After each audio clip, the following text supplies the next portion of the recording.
The Golden Key by Emmet Fox, presented by Wisdom Matrix 1111. Preface. Emmet Fox, a notable New Thought leader and writer, was born in Ireland, but lived most of his life in England before moving to America. He became interested in the New Thought movement as a young man and gave his first metaphysical lecture in London in 1928. During a visit to the United States in 1931, Dr. Fox accepted the position of Minister of the Church of the Healing Christ in New York City. As a divine science minister, he was highly successful and respected in his field. Emmet Fox had a high regard for Unity and its co-founders, Charles and Myrtle Fillmore. In 1944, Dr. Fox authorized the special Unity edition of his pamphlet, The Golden Key. The Golden Key presents important beliefs and ideas of one of the early New Thought leaders. The Golden Key has been the means of helping many people all over the world solve all kinds of problems and overcome all sorts of handicaps, and it is presented here to help you join in benefiting from its usefulness. Note to the special Unity edition. I am happy to cooperate in this way with the fine work Unity is doing and which I believe so heartily. May the Golden Key be the means of opening your door to health, freedom, and knowledge of God. Signed, Emmet Fox. Foreword. I have compressed this booklet into 6 pages. Had it been possible, I would have reduced it to 6 lines. It is not intended to be an instructional treatise, but a practical recipe for getting out of trouble. Study and research are well in their own time and place, but no amount of either will get you out of concrete difficulty. Nothing but practical work in your own consciousness will do that. The mistake made by many people when things go wrong is to skim through book after book without getting anywhere. Read the Golden Key several times, do exactly what it says, and if you are persistent enough, you will overcome any difficulty. Emmet Fox. The Golden Key. Scientific prayer will enable you sooner or later to get yourself or anyone else out of any difficulty on the face of the earth. It is the golden key to harmony and happiness. To those who have no acquaintance with the mightiest power in existence, this may appear to be a rash claim, but it needs only a fair trial to prove that, without a shadow of doubt, it is a just one. You need to take no one's word for it, and you should not. Simply try it for yourself and see. God is omnipotent, and man is his image and likeness, and has dominion over all things. This is the inspired teaching, and it is intended to be taken literally at its face value. Man means every man, and so the ability to draw on this power is not the special prerogative of the mystic or the saint, as is so often supposed, or even of the highly trained practitioner. Whoever you are, wherever you may be, the golden key to harmony is in your hand. Now this is because in scientific prayer, it is God who works and not you. And so your particular limitations or weaknesses are of no account in the process. You are only the channel through which the divine action takes place, and your treatment will really be just the getting of yourself out of the way. Beginners often get startling results at the first time of trying. For all that is absolutely essential is to have an open mind and sufficient faith to try the experiment. Apart from that, you may hold any views on religion or none. As for the actual method of working, like all fundamental things, it is simplicity itself. All that you have to do is this: stop thinking about the difficulty, whatever it is, and think about God instead.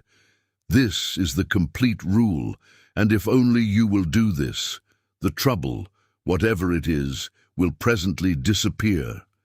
It makes no difference what kind of trouble it is. It may be a big thing or a little thing. It may concern health, finance, a lawsuit, a quarrel, an accident, or anything else conceivable. But whatever it is, just stop thinking about it and think of God instead. That is all you have to do. The thing could not be simpler, could it? God himself could scarcely have made it simpler, and yet it never fails to work when given a fair trial. Do not try to form a picture of God, which is of course impossible. Work by rehearsing anything and everything that you know about God. God is wisdom, truth, inconceivable love. God is present everywhere, has infinite power, knows everything, and so on. It matters not how well you may think you understand these things. Go over them repeatedly. But you must stop thinking about the trouble.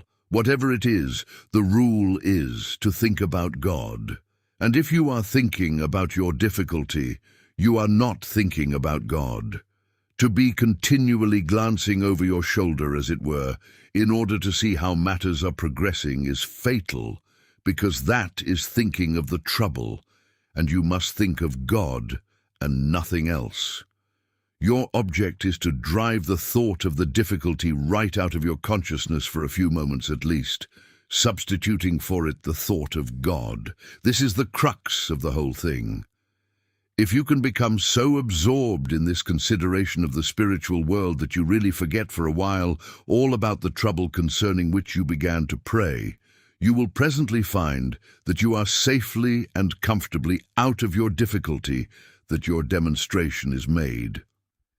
In order to golden key a troublesome person or a difficult situation, think, now I am going to golden key John or Mary or that threatened danger. Then proceed to drive all thought of John or Mary or the danger right out of your mind, replacing it by the thought of God. By working in this way about a person, you are not seeking to influence his conduct in any way, except that you prevent him from injuring or annoying you, and you do him nothing but good. Therefore, he is certain to be in some degree a better, wiser, and more spiritual person just because you have golden keyed him.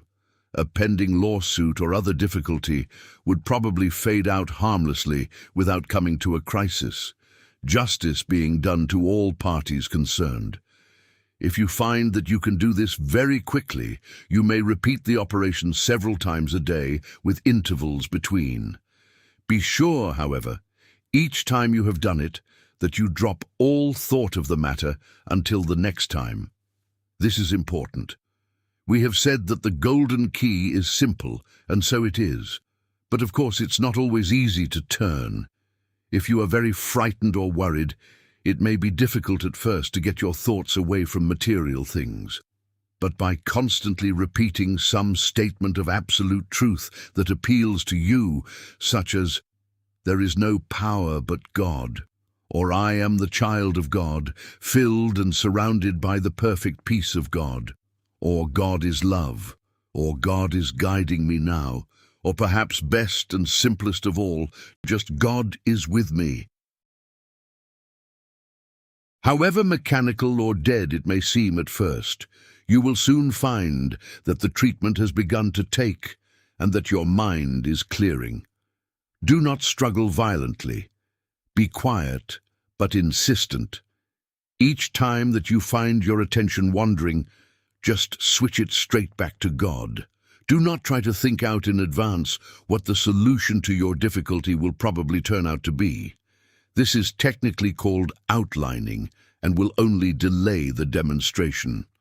Leave the question of ways and means strictly to God. You want to get out of your difficulty. That is sufficient. You do your half, and God will never fail to do God's. Whoever calls on the name of the Lord shall be saved. Acts 2:21. The end.